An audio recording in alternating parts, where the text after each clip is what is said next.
আসসালামু আলাইকুম প্রিয় শিক্ষার্থী বন্ধুরা, আশা করি সবাই ভালো আছো। আমি আল্লাহর অশেষ কৃপায় ভালো আছি। আজকের ক্লাস নবম এবং দশম শ্রেণীর শিক্ষার্থীদের জন্য। নবম এবং দশম শ্রেণীর শিক্ষার্থী বন্ধুরা, তোমরা খাতা কলম নিয়ে রেডি হও। তো ক্লাসের শুরুতেই খাতা কলম অবশ্যই লাগবে। আজকের ক্লাসটা খুবই মজার একটা ক্লাস। আজকের ক্লাস যে ক্লাসটা আমরা এখন আলোচনা করব সেটা সসীম বা সমান্তর ধারা।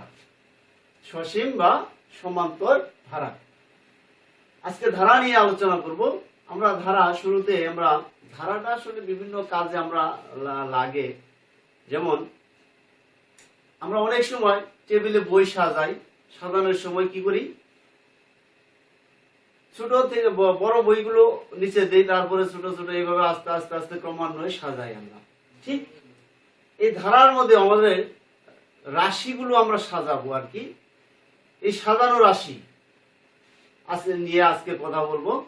তো আজকের একটা গুরুত্বপূর্ণ ক্লাস, খুবই গুরুত্বপূর্ণ।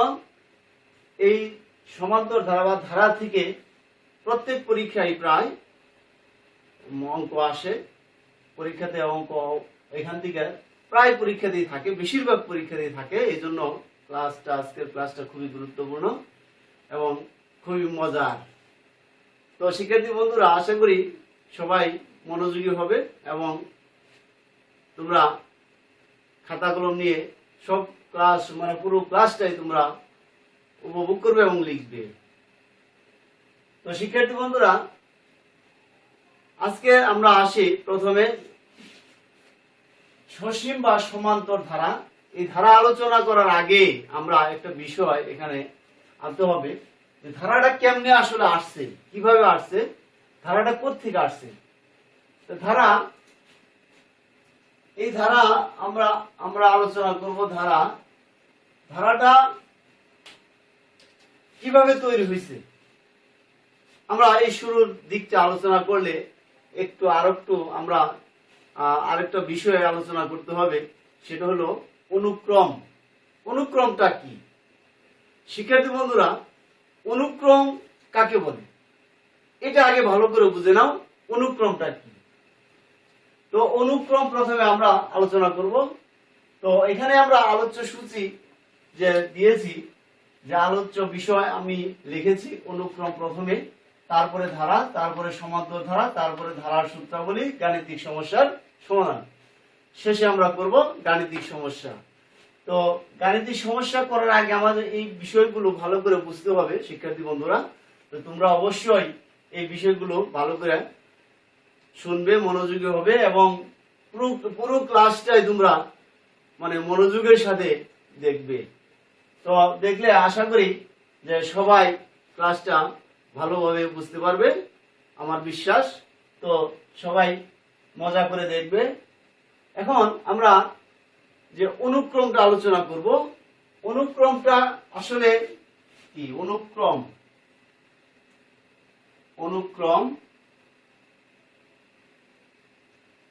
আমরা এখানে কিছু সংখ্যা আমরা লিখলাম, যেমন 1, 3, 5, 7, 9, এইভাবে একটা কিছু সংখ্যা লিখলাম কমা দিয়ে 1, 3, 5, 7, 9।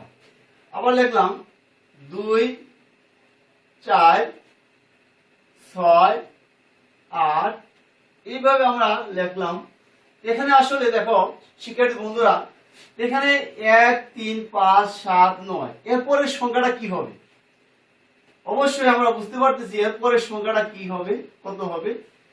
1, 3, 5, 7, তারপরে 9, তারপরে সংখ্যাটা কি হবে আমরা আসলে এখানে দেখলেই বুঝতে পারবো যে আসলে 9 এর পরে কোন সংখ্যাটা আসবে। শিক্ষার্থী বন্ধুরা, কত আসবে? অবশ্যই কত আসবে? 9 এর পরে আসবে 11। তারপরে দেখো শিক্ষার্থী বন্ধুরা, 2, 4, 6, 8, 8 এর পরে কোন সংখ্যাটা আসবে? 8 এর পরে আসবে আমার কত? 8 এর পরে আসবে 2, মানে আমার মানে মাঝখানে একটা ঘর বাদ দিয়ে দিয়ে আমরা লিখেছি। তো তাহলে অবশ্যই বুঝতে পারছো যে আমার পরের সংখ্যাটা কি হবে। তো শিক্ষার্থী বন্ধুরা, এই দুটো থেকে আমরা কি বুঝতে পারতেছি যে এই যে পদগুলো আছে দেখলে আমরা বুঝতে পারি যে পরের পদটা আমার কি হবে। শিক্ষার্থী বন্ধুরা অবশ্যই এখানে খেয়াল করেছো যে 1 3 5 7 এক ঘর পর পর লিখছি, মানে প্রত্যেকটা বিজোড় সংখ্যা আমরা লিখেছি এখানে, আর এখানে প্রত্যেকটা জোড় সংখ্যা লিখেছি এক ঘর পর পর প্রত্যেকটা জোড় সংখ্যা লিখেছি। একটা সম্পর্ক আছে যে একটা মানে এই সংখ্যাগুলো একটু আমার কি আছে সাজানো আছে, মানে কি একটু বিন্যস্ত আছে। তো এখানে আরেকটা আমি লিখলাম 3 5 8 9 15 এইভাবে যদি লিখি এরপরে কি হবে এটা আমরা বলতে পারতেছি কি আসলে শিক্ষার্থী বন্ধুরা। এখানে 3 5 3 5 8 9 15, এখানে 3 এর পরে 5, তারপরে আবার 8, তারপরে কত 9। এখানে প্রত্যেকটা পদের মাঝে যে গ্যাপটা আসলে ঠিক নাই, কারণ এটা সাজানো আসলে আমি সাজাই লিখি ইচ্ছাকৃত ভাবে আমি কি করি নাই এই এটাকে আমি সাজাই নাই, এটা আমার সাজানো না, এই পদটা আমার সাজানো না, এই রাশিগুলো সাজানো না। তাহলে শিক্ষার্থী বন্ধুরা অবশ্যই বুঝতে পারতেছো যে এটা সাজানো না, এর পরের পদটা কি হবে এটা আমরা এই জন্য সাজানো না বিধায় আমরা বলতে পারতেছি না এর পরের পদটা কত হবে। তো শিক্ষার্থী বন্ধুরা এই যে সাজানো পদগুলো আছে 1 3 5 7 9 11, তাহলে এই সাজানো পদগুলো আসলে এই সাজানো পদগুলো প্রত্যেকটা পদই পূর্বপদ এবং পরের পদ। যেমন পূর্বপদ আমার 7 এর পূর্বপদ কত 5, আবার পরের পদ হলো 9। তো পূর্বপদ এবং পরের পদের সাথে একটা সম্পর্ক আছে, এই যে সম্পর্ক বা একটা মিল, এরকম রাশিগুলো হলো অনুক্রম। তাহলে এই রাশিগুলো অনুক্রম, আমার এই রাশিগুলো মানে সাজানো রাশিগুলো বিশেষ একটা নিয়ম এখানে আছে, যে নিয়মটা আমরা কি করছি অ্যাপ্লাই করছি।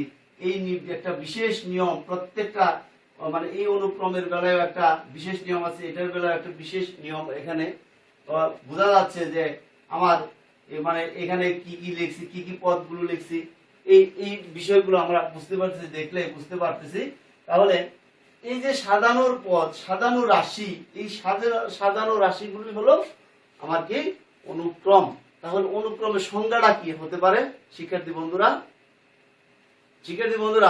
তো অনুক্রমের সংজ্ঞাটা কি হবে তা আসলে ভালো করে তোমরা শোনো, অনুক্রমের সংজ্ঞাটা কি হবে আমি বলতেছি। অনুক্রমটা হলো কতগুলো রাশি একটি বিশেষ নিয়মে ক্রমান্বয়ে এমন ভাবে সাজানো হয় যে প্রত্যেক রাশি তার পূর্বের পদ এবং পরের পদের সাথে কিভাবে সম্পর্কিত তা জানা যায়। প্রত্যেকটা রাশি পূর্বের পদ এবং পরের পদের সাথে কিভাবে সম্পর্কিত তা জানা যায়। এইভাবে সাজানো রাশিগুলোর সেটকে অনুক্রম বলে।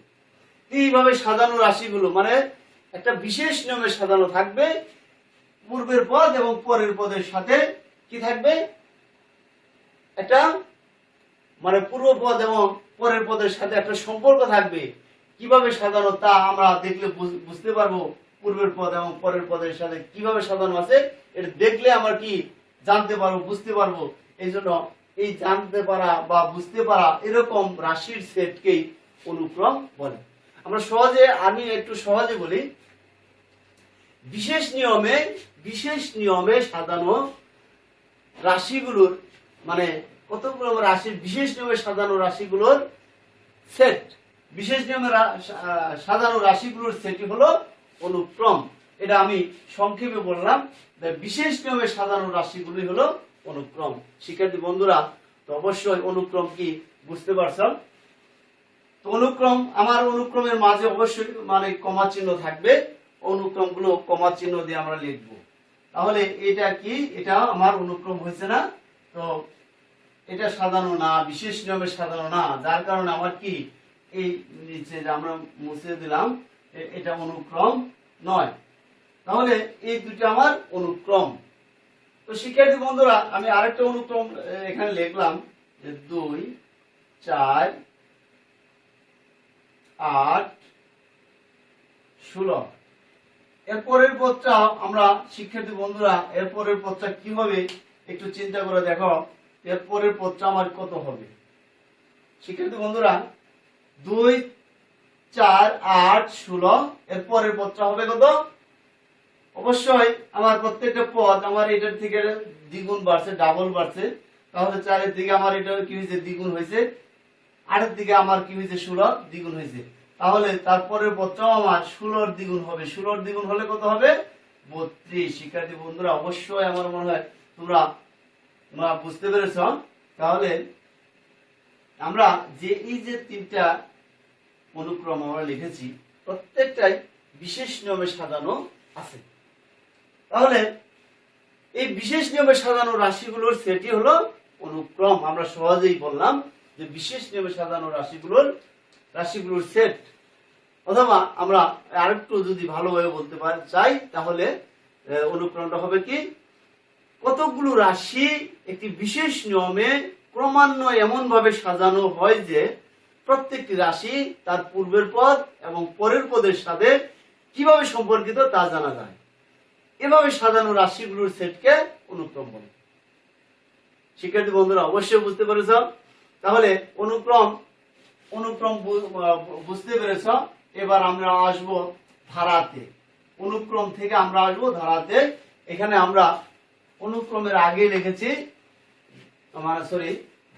ধারার আগে লিখেছি অনুক্রম। অনুক্রমটা বুঝতে পারলে আমরা ধারা সহজেই বুঝতে পারবো। শিক্ষার্থী বন্ধুরা কত সুন্দর একটা বিষয় এখানে খেয়াল করো যে ধারা তাহলে কিভাবে আমরা পাবো।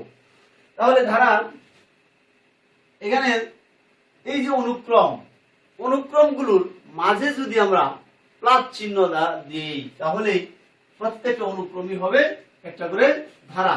যেমন শিক্ষার্থী বন্ধুরা এখানে আমরা কমার পরিবর্তে যদি প্লাস চিহ্ন দিয়ে দেই তাহলেই হবে আমার ধারা। এই একটা ধারা আমরা পেয়ে গেলাম। তাহলে কত সহজে আমরা ধারা পেয়ে গেলাম। অনুক্রম বুঝলেই আমার ধারাটা চলে আসলো। তাহলে অনুক্রমের মাঝেই কমার পরিবর্তে আমরা কি দিব? প্লাস চিহ্ন। তাহলে মানে প্রক্রিয়া চিহ্নগুলো দিলে হবে আমার ধারা। তো শিক্ষার্থী বন্ধুরা তো প্রত্যেকটা এইভাবে আমরা ধারা বানাইতে পারবো। যেহেতু আমার এটা কি অনুক্রমগুলো আমরা প্লাস চিহ্ন দিয়ে দিলেই তাহলে ধারা হয়ে যাবে। শিক্ষার্থী বন্ধুরা অবশ্যই তাহলে ধারা বুঝতে পেরেছ। কত সহজ। তাহলে অনুক্রম বুঝলাম। অনুক্রম থেকে আমরা কি করলাম? যে অনুক্রমের পদগুলোর মাঝে আমরা কি করলাম? প্রক্রিয়া চিহ্ন দিলাম। মানে কি করলাম? প্লাস চিহ্ন দিয়ে দিচ্ছি। প্লাস চিহ্ন দেওয়াতেই কি হয়ে গেছে? প্রত্যেকটা ধারা হয়ে গেছে। এটা আমার ধারা, এটা ধারা, এটা ধারা, এটা ধারা, প্রত্যেকটাই আমার কি হয়ে গেছে? ধারা হয়ে গেছে। তো শিক্ষার্থী বন্ধুরা ধারা অবশ্যই চিনেছ। এখন ধারা আসলে কাকে বলে? ধারা কাকে বলে? অনুক্রমের পদগুলোকে প্লাস চিহ্ন দ্বারা বা প্রক্রিয়া চিহ্ন প্লাস চিহ্ন দ্বারা যুক্ত করলে ধারা পাওয়া যায়। তাহলে ধারা আমরা পেলাম। ধারা শেষ। তারপরে আসো সমান্তর ধারা। এই সমান্তর ধারাটা আসলে কি আমরা একটু ভালো করে বুঝবো। তো সমান্তর ধারাটা আসলে মজার বিষয়। শিক্ষার্থী বন্ধুরা সমান্তর ধারা আমি লিখলাম সমান্তর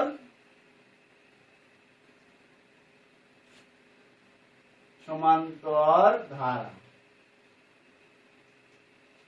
শিক্ষার্থী বন্ধুরা এখানে আমি সমান্তরটুকু রাখলাম।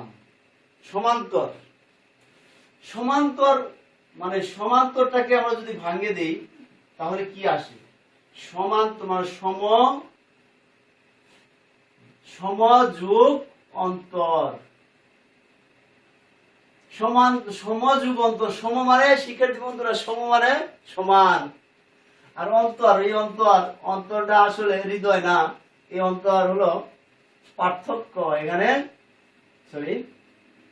এটা হলো পার্থক্য, অন্তরটা হলো পার্থক্য।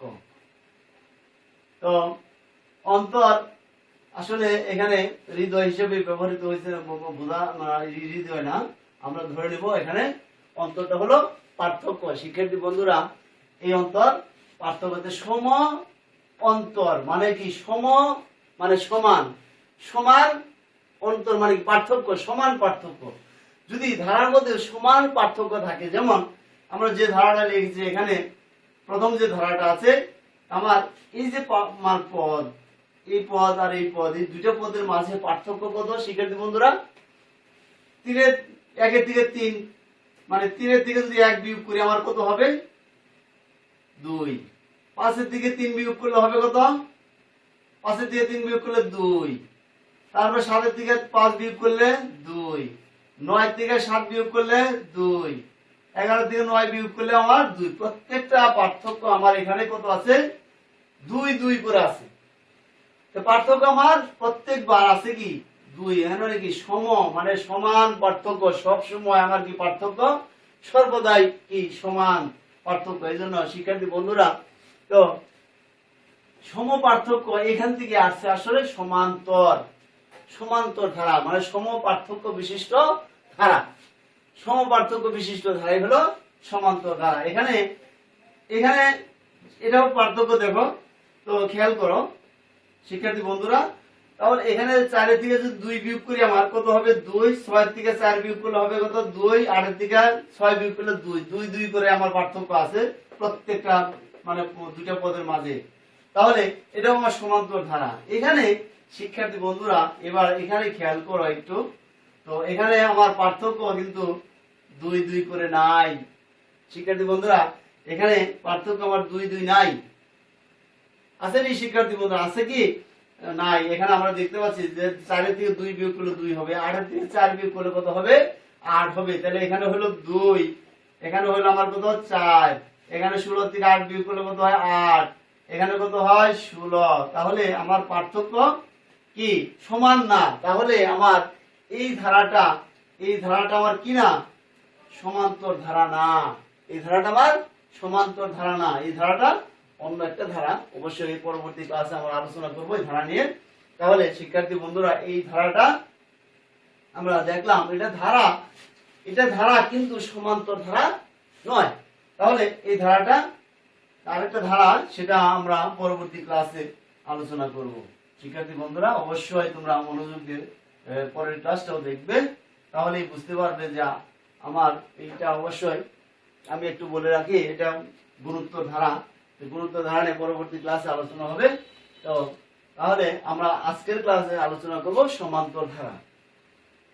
তাহলে সমান্তর ধারা কাকে বলে, আমরা এখান থেকে কিভাবে আসতে পারি, সমান্তর ধারাটা কাকে বলে শিক্ষার্থী বন্ধুরা? তো সমান্তর ধারার সংজ্ঞাটা আসলে আমরা কিভাবে দিতে পারি? অবশ্যই তোমরা চিন্তা করতেছো সমান্তর ধারাটা আসলে কঠিন। আসলে কঠিন কিছু না, আসলেই সহজ। তো যদি একটু খেয়াল করো তাহলেই সহজ। তো সমান্তর ধারাটা আসলে একেবারে সহজ, মানে ধারার অঙ্কগুলি আসলে সহজ। তাহলে সমান্তর ধারাটা কি? কোন ধারার যে কোনো পদ, কোন ধারার যে কোনো পদ এবং তার পূর্ববর্তী পদের পার্থক্য সব সময় যদি সমান হয়, যে কোনো পদ এবং পূর্ববর্তী পদের পার্থক্য, যে কোনো পদ এবং পূর্ববর্তী পদের পার্থক্য যদি সব সময় সমান হয়, তাহলে সেই ধারাকে বলা হয় সমান্তর ধারা। মানে সব সময় সর্বদাই সমান পার্থক্য হয়। মানে 3-এর থেকে 1 বিয়োগ দিলে আমার 2, 5-এর থেকে 3 বিয়োগ দিলে 2, সবসময় পার্থক্য আমার 2 2 করে হচ্ছে। তাহলে এই ধারাটা আমার কি ধারা? সমান্তর ধারা। শিক্ষার্থী বন্ধুরা, অবশ্যই বুঝতে পারছো যে যদি আমার কি হয়, যে কোনো পদ এবং তার পূর্ববর্তী পদের পার্থক্য যদি সমান হয়ে যায়, তাহলে সব সময় সমান হয়ে যায়, তাহলে সেটা হবে সমান্তর ধারা। এর জন্য আমরা সম অন্তর মানে সমান পার্থক্য, পার্থক্য সমান হলেই সেটা হবে সমান্তর ধারা। শিক্ষার্থী বন্ধুরা, অবশ্যই তোমরা বুঝতে পেরেছ যে সমান্তর ধারাটা কি। তাহলে আমার এটাও আমার কি? সমান্তর ধারা।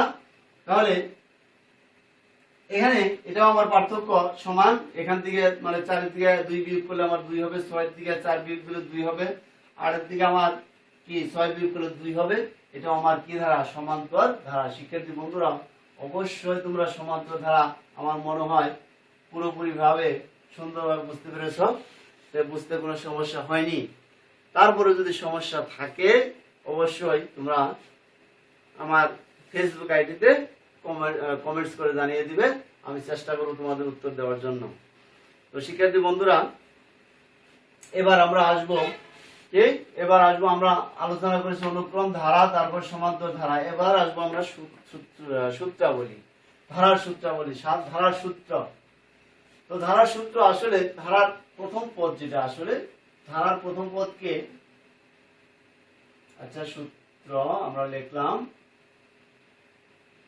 ধারার প্রথম পদ, ধারার প্রথম পদকে আসলে এ দ্বারা সূচিত করা হয়। প্রথম পদ সমান এ এবং সাধারণ অন্তর মানে সাধারণ অন্তর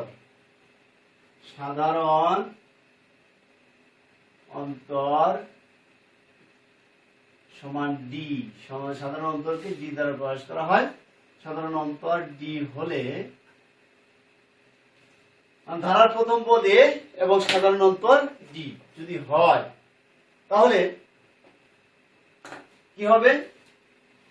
এক নম্বর লিখলাম আমি যে সাধারণ অন্তর আমার কি ডি এবং প্রথম পদ কি এ যদি হয়, মানে আসলে আমার প্রথম পদকে এ দ্বারা প্রকাশ করা হয় এবং সাধারণ অন্তরকে ডি দ্বারা প্রকাশ করা হয়। তাহলে n-তম পদ কি হবে? n-তম পদ, শিক্ষার্থী বন্ধুরা n-তম পদ যারা জানো তো অবশ্যই পারবে, যারা অঙ্কগুলো করেছো, আর দেখলে তো আরো ভালোভাবে বুঝতে পারবে। n-তম পদ সমান কি a plus n-1 into D. শিক্ষার্থী বন্ধুরা n-তম পদ a plus n-1 into D. এখন যদি শিক্ষার্থী বন্ধুরা এখানে সহজ একটা বিষয় দেখো, n-তম পদ a plus n-1 into D. এখন n-তম পদের পরিবর্তে যদি আমার r-তম পদ থাকে, r-তম পদ আছে, r-তম পদ থাকলে কি লিখবো আমরা? r-তম পদ থাকলে n-তম পদ আছে a plus n-1 into D, r-তম পদ থাকলে a plus r-1 into D. শিক্ষার্থী বন্ধুরা অবশ্যই বুঝতে পেরেছো যে এখানে n ছিল, এই জন্য এখানে n হয়েছে n-তম পদ a plus n-1 into D হয়েছে। এখন r-তম পদে কি হবে? a plus r-1 into D. এখন যদি কই আমি p-তম পদ তাহলে কি হবে? a plus p-1 into D. যদি বলি আমি 10-তম পদ তাহলে কি হবে? a প্লাস 10-1 মানে 10-1 ইন্টু ডি। তাহলে যদি কই 100-তম পদ তাহলে কি হবে শিক্ষার্থী বন্ধুরা? a plus 100-1 into D. শিক্ষার্থী বন্ধুরা অবশ্যই তোমরা বুঝতে পেরেছো যে n-তম পদ থাকলে কি হবে? n-তম পদ থাকলে a plus n-1 into D এবং n-তম পদের পরিবর্তে অন্য কিছু থাকবে আমার, তখন আমরা কিভাবে লিখবো? শিক্ষার্থী বন্ধুরা আমার মনে হয় খুব সুন্দরভাবে বুঝতে পেরেছো। তো এখন আমরা আরেকটা বিষয় এখানে, আমি আরেকটা সূত্র এখানে আছে, যেমন আরো দুইটা সূত্র লিখবো আমরা। তো 2 নাম্বার হলো n পদের সমষ্টি, n পদের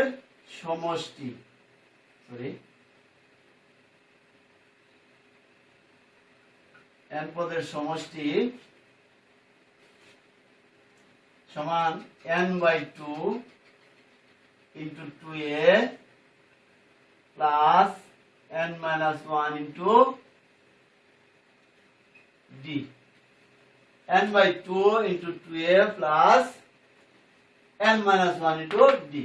শিক্ষার্থী বন্ধুরা এখানে n পদের সমষ্টি আছে, এখানে n পদের সমষ্টির পরিবর্তে যদি থাকে কি p পদের সমষ্টি বা r পদের সমষ্টি, p পদের সমষ্টি, এখানে ধরো p পদের সমষ্টি আছে, তাহলে আমরা কি লিখবো? পি পদের সমষ্টি থাকলে এখানে n এর জায়গায় আমরা কি করব, n পদের সমষ্টি এখানে n/2 আছে, পি পদের সমষ্টি তাহলে p/2 হবে into 2a plus p - 1 into d। ঠিক আছে, তোমরা বুঝতে পেরেছো? অবশ্যই আমার মনে বুঝতে পেরেছো। তাহলে পি পদের জায়গায় আমার n পদের জায়গায় যদি আসে 10 পদের সমষ্টি, তাহলে কি হবে? শিক্ষার্থী বন্ধুরা 10 পদের সমষ্টি আছে, 10 পদের সমষ্টি থাকলে আমার এখানে 10 পদের সমষ্টি থাকলে তাহলে 10 হবে, উপরে n এর জায়গায় 10 হবে, মানে 10 পদের সমষ্টি 10/2 into 2a plus 10 - 1 into d। তো শিক্ষার্থী বন্ধুরা তাহলে 10 পদের সমষ্টি আমার পারবে।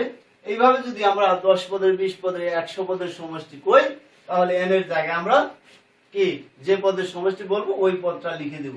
শিক্ষার্থী বন্ধুরা অবশ্যই বুঝতে পেরেছো? তো তাহলে আবার 3 নাম্বার সাধারণ অন্তর। সাধারণ অন্তর আমরা লিখলাম কি, সাধারণ অন্তর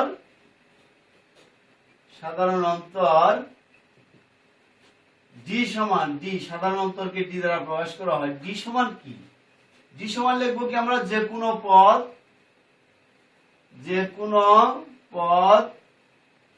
বিয়োগ সেই পদের পূর্বপদ, সেই পদের পূর্বপদ, যে কোনো পদ বিয়োগ সেই পদের পূর্বপদ। শিক্ষার্থী বন্ধুরা সাধারণত ডি সমান যে কোনো পদ বিয়োগ মাইনাস এটা বিয়োগ সেই পদের পূর্বপদ, যে কোনো পদ বিয়োগ সেই পদের পূর্বপদ। শিক্ষার্থী বন্ধুরা অবশ্যই সূত্রগুলো লিখে নিয়েছো।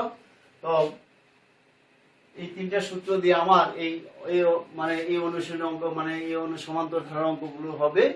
তাহলে এই যে আমরা সূত্র লিখলাম n তম পদ কি a plus n - 1 into d, n পদের সমষ্টি n/2 into 3a plus n - 1 into d, সাধারণ অন্তর d সমান যে কোনো পদ বিয়োগ সেই পদের পূর্বপদ।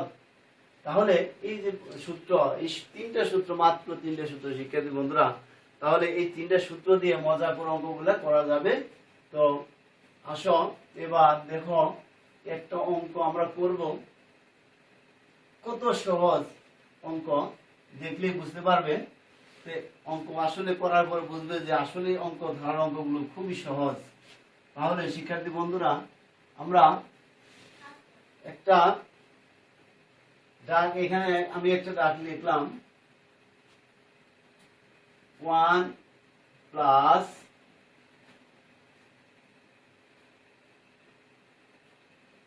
4, 1 প্লাস 4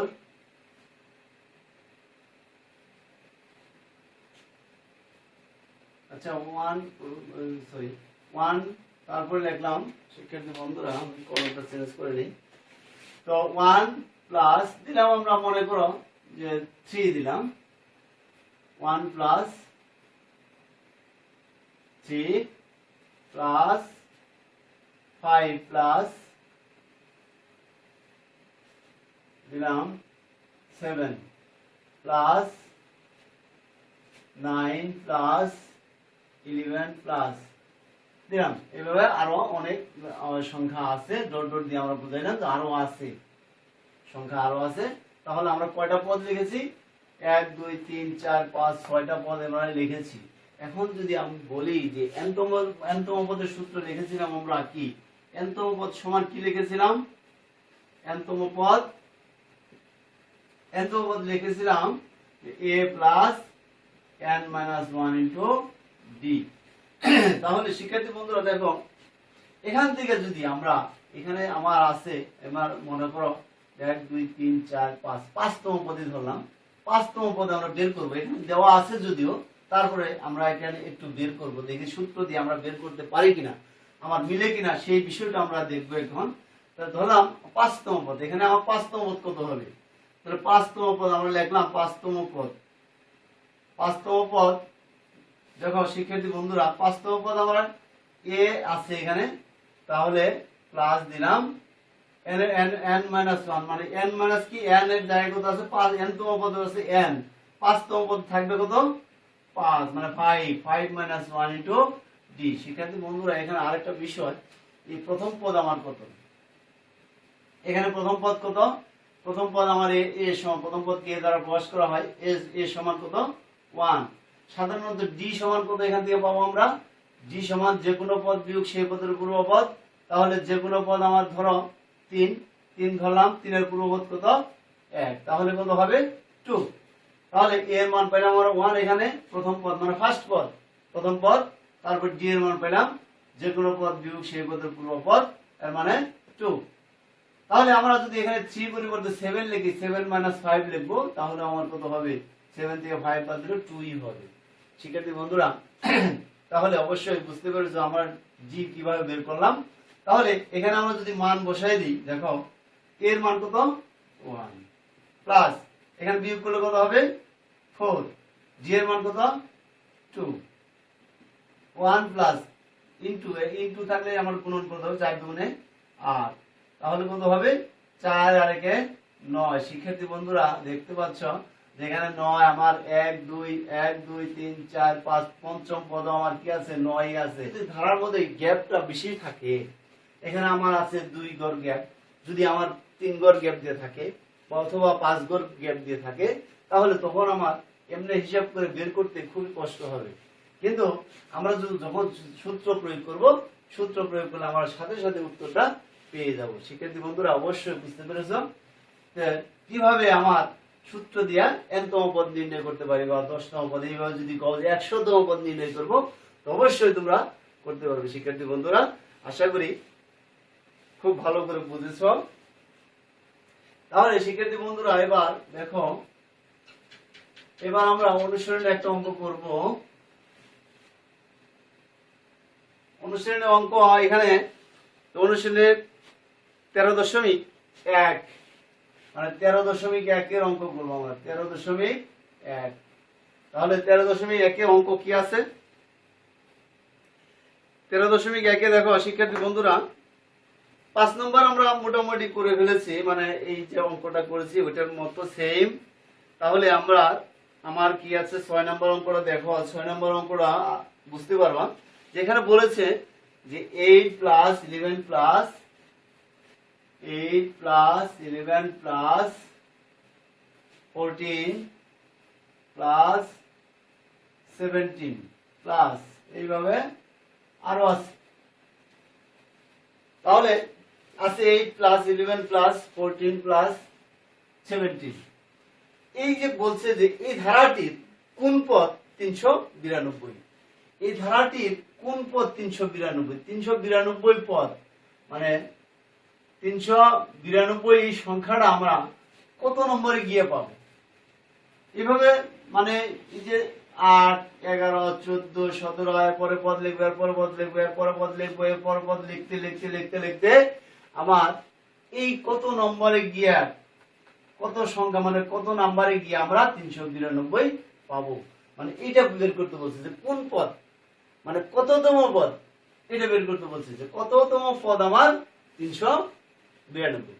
শিক্ষার্থী বন্ধুরা এখানে আসলে কততম পদ এটা আসলে আমরা যদি ধরি, এখানে যেমন মনে করো যে এই ধারাটা আমরা লিখলাম। আচ্ছা 6 নম্বর অঙ্ক শুরু করলাম। তাহলে এখানে প্রথম পদ কত আছে, এখানে প্রথম পদ আমরা লিখলাম, এখানে প্রথম পদ এ সমান শিক্ষার্থী বন্ধুরা কত আছে 8, সাধারণ অন্তর ডি সমান কত, শিক্ষার্থী বন্ধুরা অবশ্যই পারবে ডি সমান কিভাবে বের করে, ডি সমান যে কোনো পদ বিয়োগ সেই পদের পূর্বপদ। ডি এর মান আমরা বের করবো যে কোনো পদ, এখানে 4টা আছে, যে কোনো পদ আমরা লিখতে পারবো। প্রথমে আমরা যদি 11 লিখি, 11 এর পূর্বপদ কত আছে 11 লিখলে 11 এর পূর্বপদ আছে কত 8, তাহলে 8 লিখলাম, মানে যে কোনো পদ বিয়োগ সেই পদের পূর্বপদ, মানে যেটা লিখবো তার আগের পদ লিখতাম, আগের পদ লিখলে আমার কি হবে সাধারণ অন্তর পাওয়া যাবে। তাহলে বিয়োগ করলে কত হবে, 11 থেকে 8 বিয়োগ করবো আমরা, তাহলে কত পাবো 3। তো যে মানে আমার সাধারণ অন্তর পেলাম d সমান 3। শিক্ষার্থী বন্ধুরা অবশ্যই এটা বের করতে পারছো। তো তাহলে এখানে সাধারণ অন্তর আমরা লিখলাম d সমান কত পাইলাম আমরা কত 3। তারপরে বলছে কি ধারাটির কোন পদ 392। তাহলে ধরলাম ধরি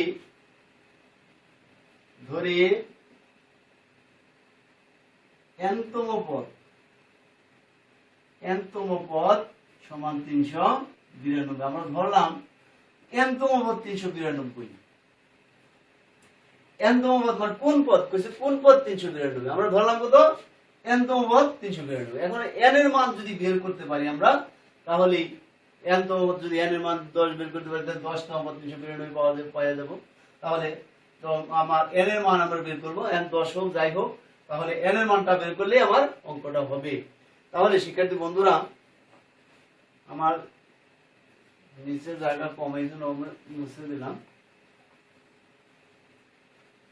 তাহলে এখানে nতম পদের সূত্রটা কি শিক্ষার্থী বন্ধুরা? nতম পদ সমান কি? nতম পদের সূত্র লিখেছিলাম a plus n minus 1 into d সমান 392। বা আমরা উপরে লিখলাম। তাহলে এর মান কত শিক্ষার্থী বন্ধুরা? এর মান 8। তাহলে 8 প্লাস n মাইনাস 1 d এর মান কত 3। d এর মান 3 সমান 392।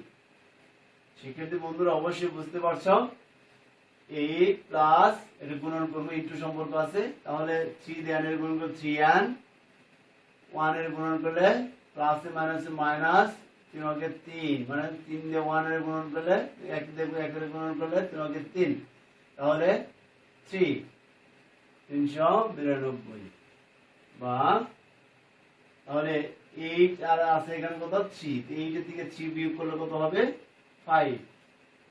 3n সমান কত 392। তাহলে 3n সমান কত 392 মাইনাস 5। শিক্ষার্থী বন্ধুরা আমি একটু মুছে নিলাম। তাহলে বা 3n সমান কত হবে? 3n সমান হবে 392 থেকে আমি 5 বিয়োগ করব, 5 বিয়োগ করলে কত হবে 300 কত হবে 387। বা n সমান হবে কত 387 বাই 3 বা 3। তাহলে এটা যদি আমি কাটাকাটি করি কত হবে, ভাগ করলে কত হবে, n এর মান কত পাবো? তাহলে 1, এটা যদি আমি কাটি তাহলে পাবো 1 2 মানে সরি এখানে হবে কত 18 9 মানে 318 6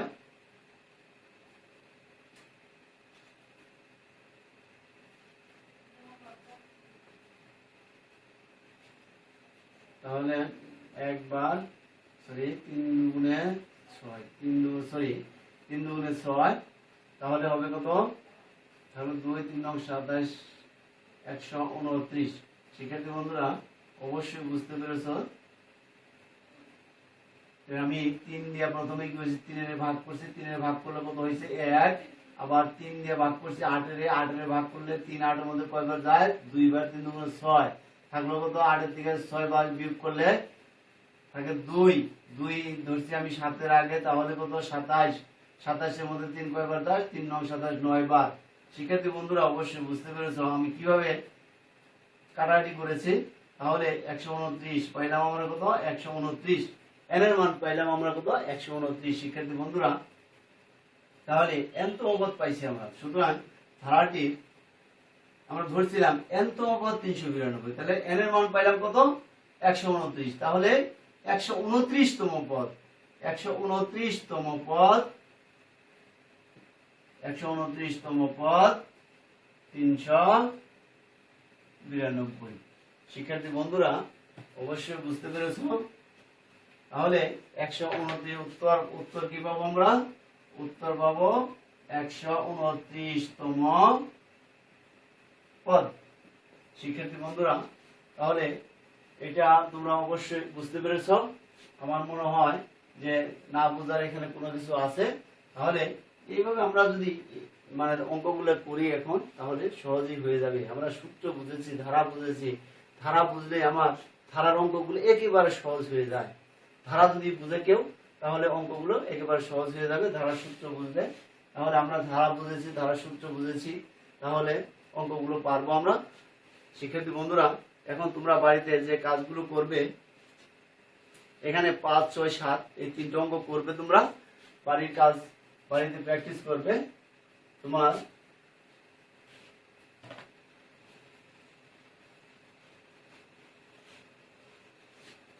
তাহলে শিক্ষার্থী বন্ধুরা, বাড়ির কাজ বাড়িতে প্র্যাকটিস করবে। তোমার কত? 13.1 কত? 5 নং, 6 নং এবং 7 নং অঙ্ক।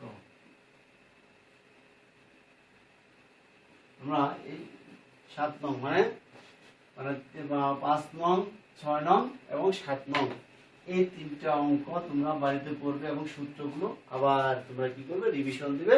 আমরা পরবর্তী ক্লাসে আর বাকি অঙ্কগুলো আছে, পরবর্তী ক্লাসে অবশ্যই সুন্দর করে মজা করে আলোচনা করব। তোমরা অবশ্যই অংশগ্রহণ করবে। শিক্ষার্থী বন্ধুরা, সবাই ভালো থাকো, সুস্থ থাকো। আল্লাহ হাফেজ।